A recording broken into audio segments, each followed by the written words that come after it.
Hi, I am. Since we've been stuck at home with the COVID-19 epidemic, we've been doing a lot of baking, and the schools have been sending home a whole lot of stuff for lunches.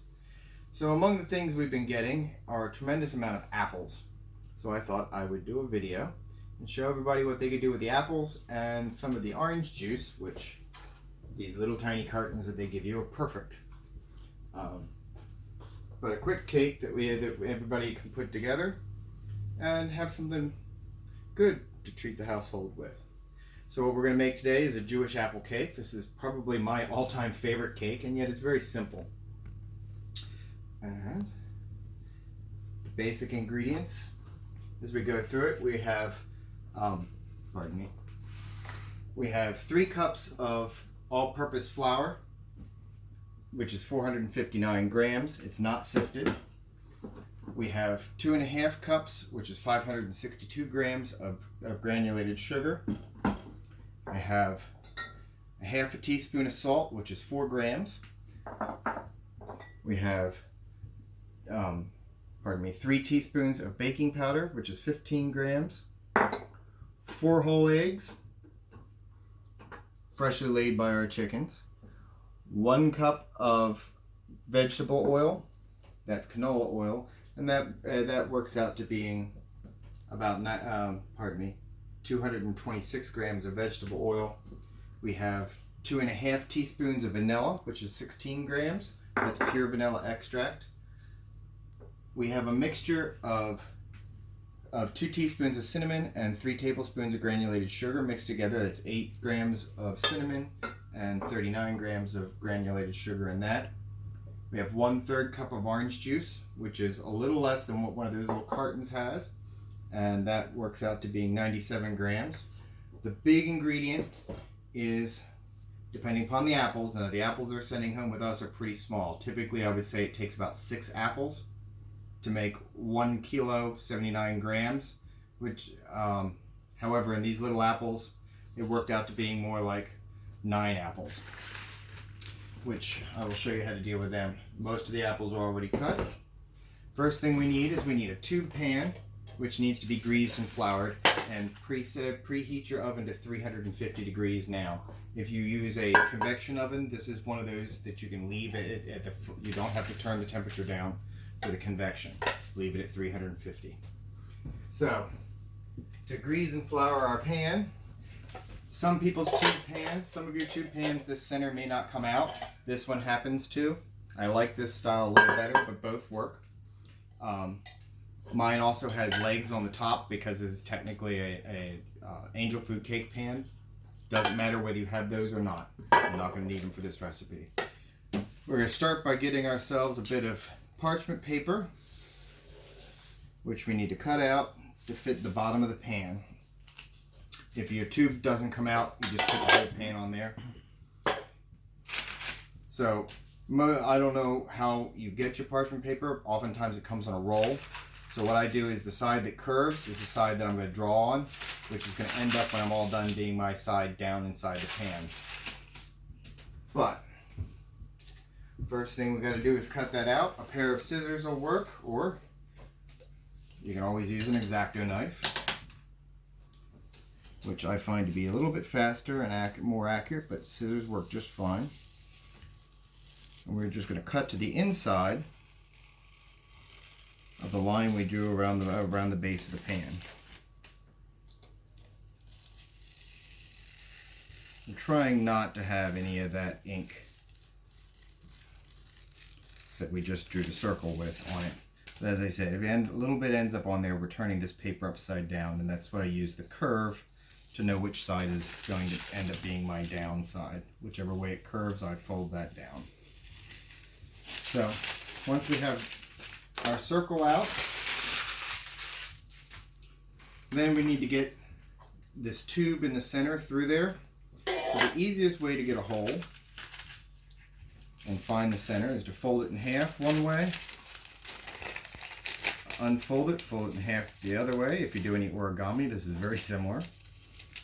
If you're using scissors, you should fold it in half so that you've got quarters, and then cut down. Unfold it, fold it the other direction, and cut down through there again. Using the X-Acto knife, it needs to be about 2.5 to 3 inches across in our cut, right along those lines we just made. If it ends up being a little too tight when we put it on, not a big deal, you can just rip it a little bit further. But when we're ready to put it in, it'll fit in there just like that, and the batter as it rises will push those little flaps up in. So it will all turn out just fine.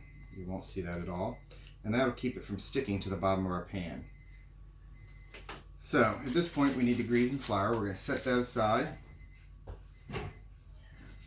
Get out the good old Crisco or whatever vegetable shortening you use. This will, and a paper towel folded up. This is something good to start kids that are just learning to bake. If your pan is solid, the tube doesn't come out, start by greasing the bottom, then grease your sides, and then lay it on its side and do the tube. You have to remember to grease the tube. As you're moving it around, you can hold on to the top of the tube because the cake won't ever get to the top of the tube. However, mine comes out, so just do it in circles. You need to grease the bottom, even though we'll be lining it with some paper, because that'll keep our paper stuck to the bottom when we're trying to work with the pan. But we will also grease the paper so that when we can grease and flour the paper as well. And you just dip back in there, get a little bit more, and make sure that you're moving in circles, that everything gets a little bit of oil on it.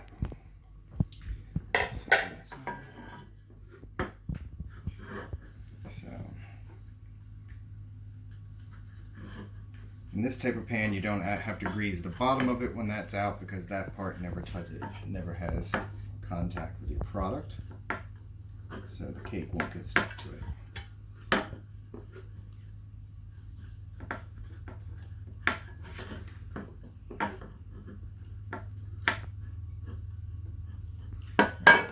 So that piece is done.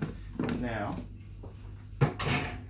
we only need a couple of tablespoons of all-purpose flour. I'm going to move my cutting board out of the way here. So this can be a bit messy, it's alright. You don't need much. We're just going to put a couple of tablespoons in there. And we tap the pan and try and work it around until we get, I don't know, can you get a shot in there of that? Yeah. Alright. Until we get a nice even coating. We want to coat it evenly, but we don't want to leave any really thick, heavy spots on it. So when we're all done, we're going to tap it once on the counter, set it aside. If you had a tube that doesn't come out of the pan, you would have done the bottom first, inside the pan, and then worked your way around. We're going to keep using this same bit here. I've just got my fingers stuck in there so I don't end up putting my fingers on the greased parts, so that it doesn't mess that up. Pick it back up, put some on the other side. Then the tube part, it's just a matter of putting it on there and then kind of, tapping it around. We're going to turn it again, put a little more back on there, bounce it back and forth, do it again.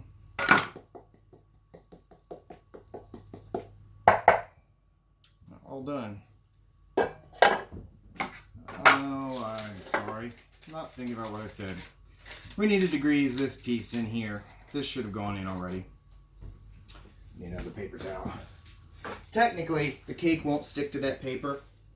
So, if it is something you actually forget, it's not a big deal if you don't actually grease it, but it really works out best if it also gets a light bit of grease to it.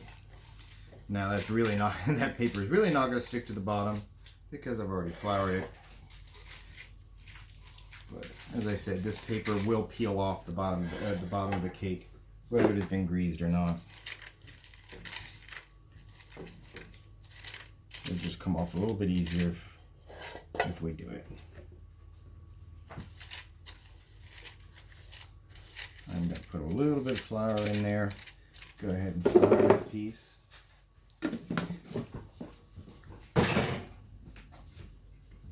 Bench knife.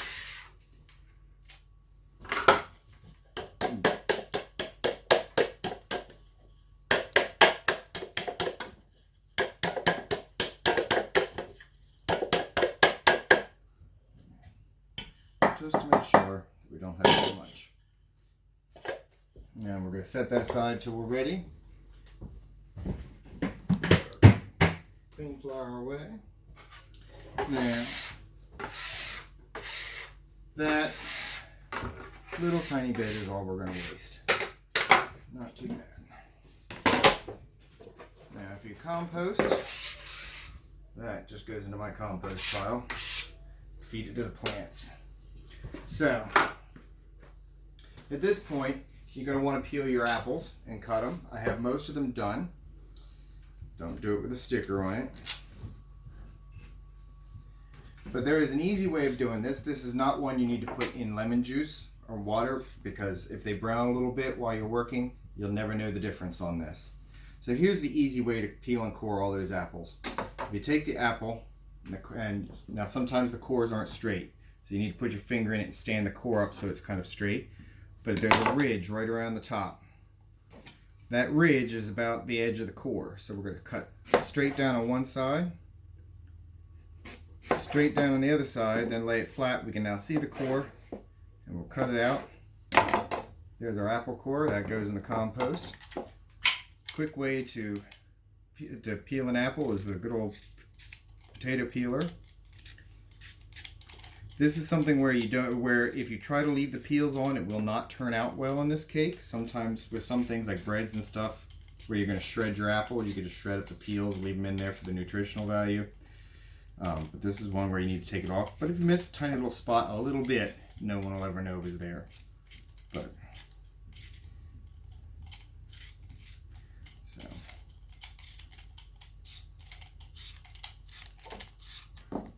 Oops.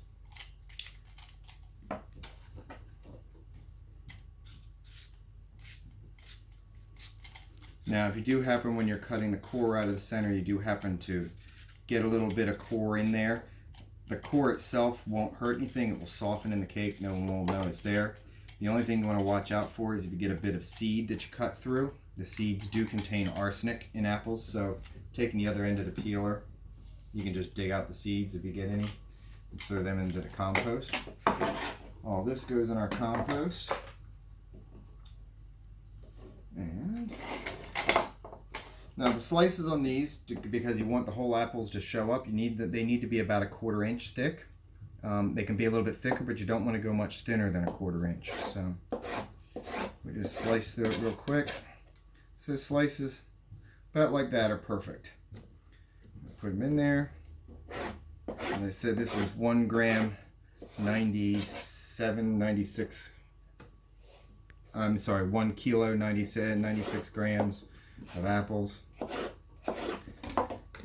So, at this point, we're now going to take our, let me move this board out of the way, I'll be right back.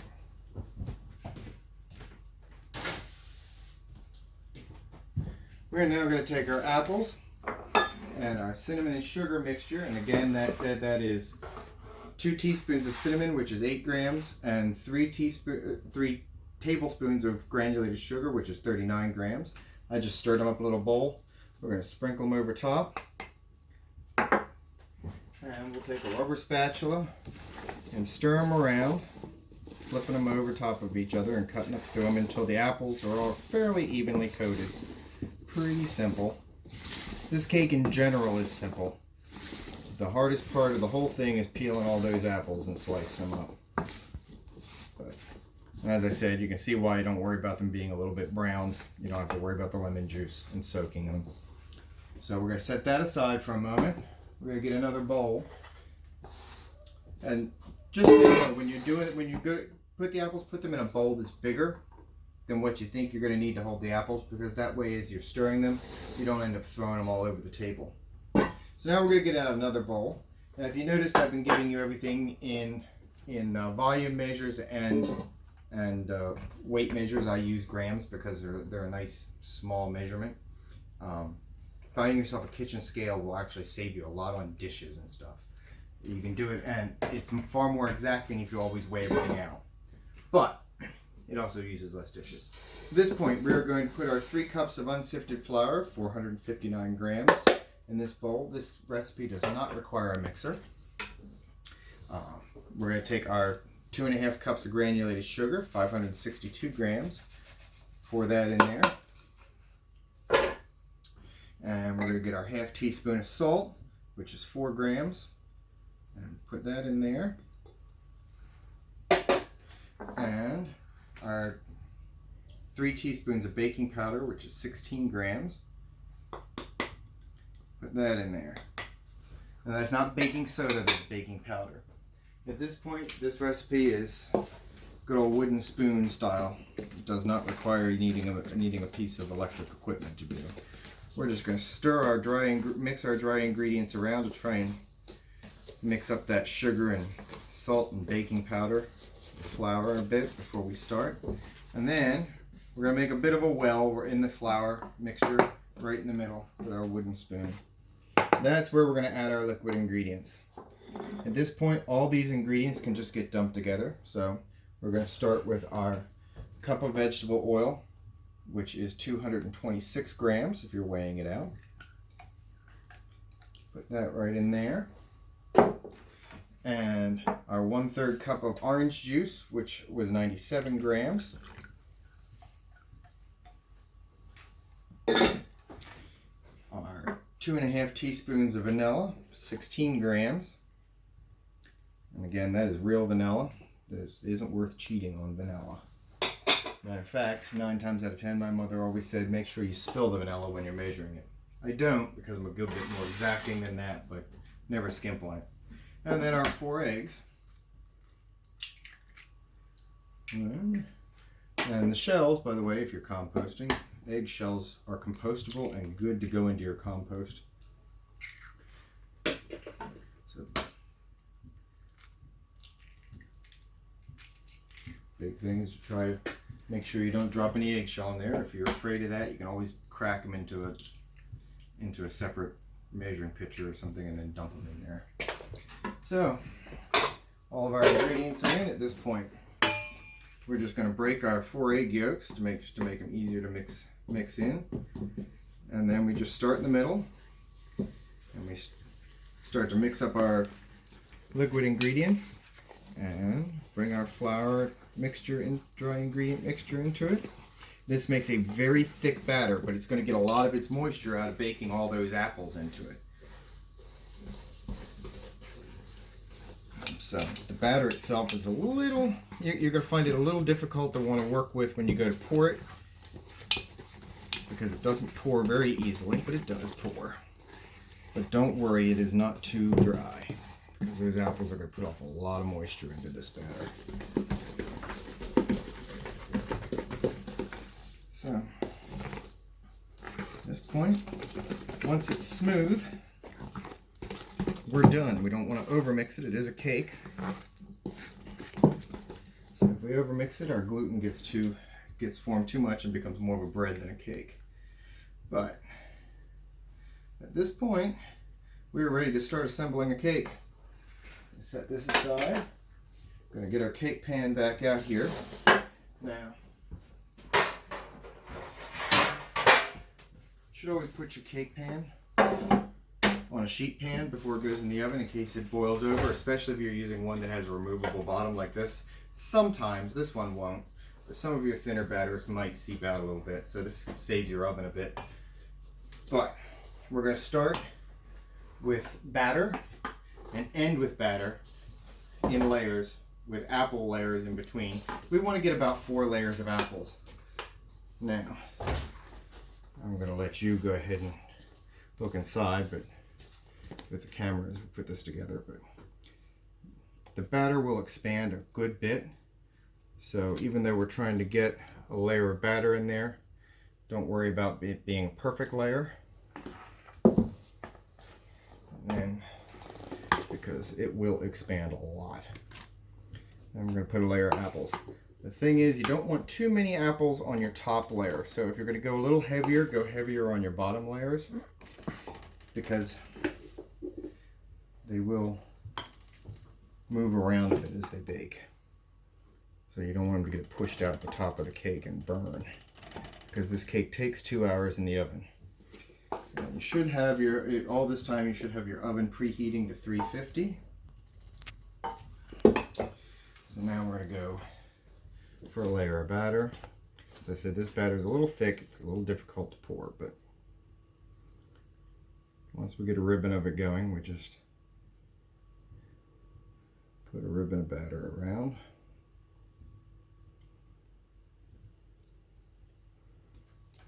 Now we're going to go for a layer of apples. And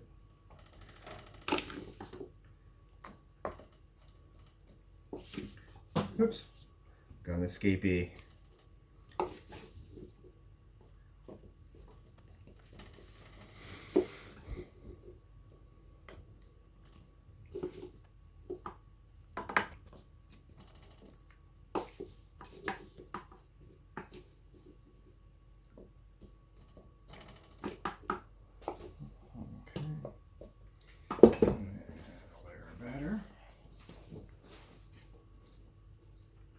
Start the batter in a different spot, because the first blop into the pan, if that's a nice technical term by the way, is always the biggest. So we'll move some of the batter around by starting in a different spot this time.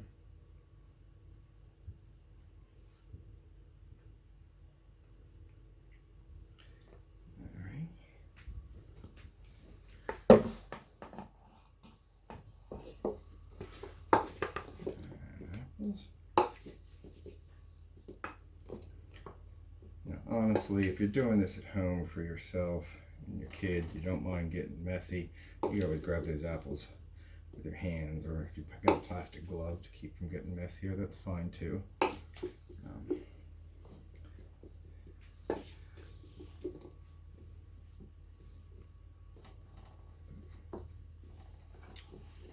Push these around a bit. Almost done here. We're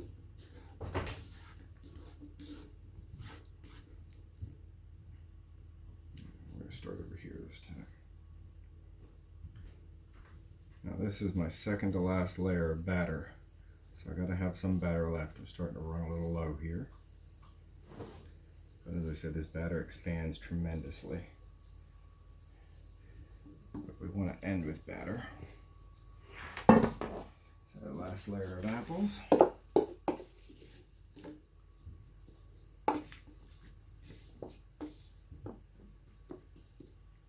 Now your apples will probably not be as wet as these, because I pre-did these apples in advance, and I made another cake just like it, so we have one to show you when this one goes in the oven. I did soak these in lemon juice to keep them from turning too brown while they sat. So these are putting off a little extra liquid, which I don't really want to add to the batter. It'll get plenty enough liquid on its own. So at this point, we're going to add the end of the batter, scrape down the pan, get as much of it as we can get out of there.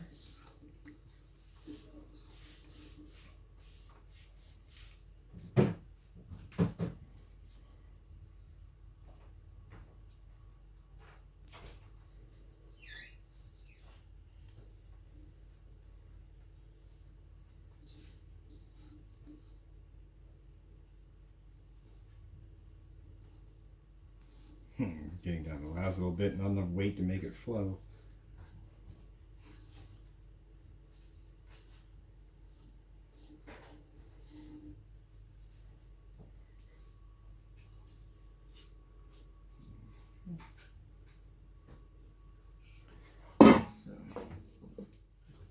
just going to get the rest of our batter out of here.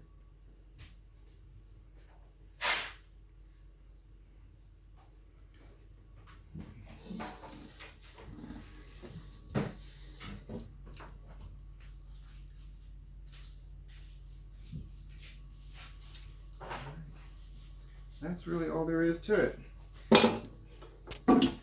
That will go into a 350 degree oven for 2 hours. Depending upon how moist the apples are, you need to check it. It should come out relatively clean with a toothpick. But it'll take about 2 hours, maybe 2 hours and 15 minutes at most, depending upon how wet those apples are. So let me go pop this in the oven and I'll be right back on pan one.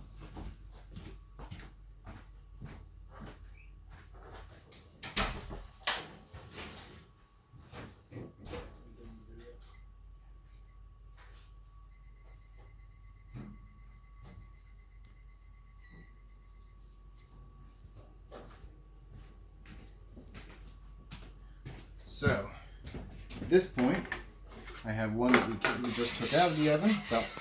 It needs to rest for about 20 minutes before you try to unpan it. Here's one that we have out. Grab a cake keeper here.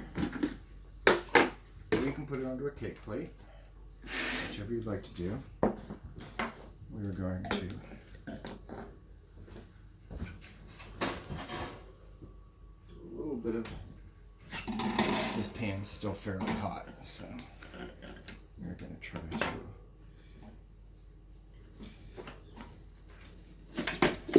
flip it once. Then we're going to remove parchment paper.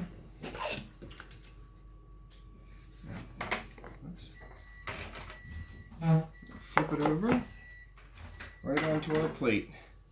And there is one finished Jewish apple cake.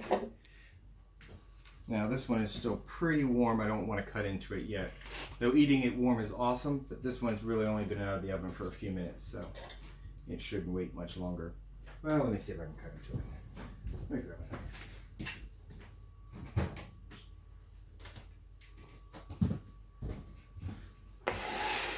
So let's see what this cake looks like.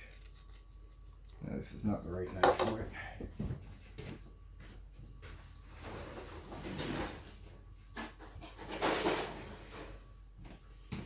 Get a nice scalloped edge knife.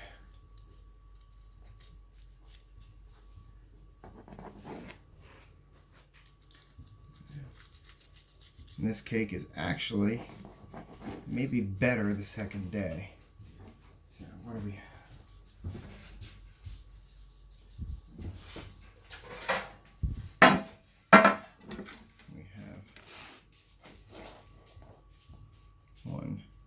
And you can see the nice big hunks of apple that are all through the cake. And that is just fantastic cake and simple. All right, well, everybody enjoy. Have a good time baking and let me know what else I can do.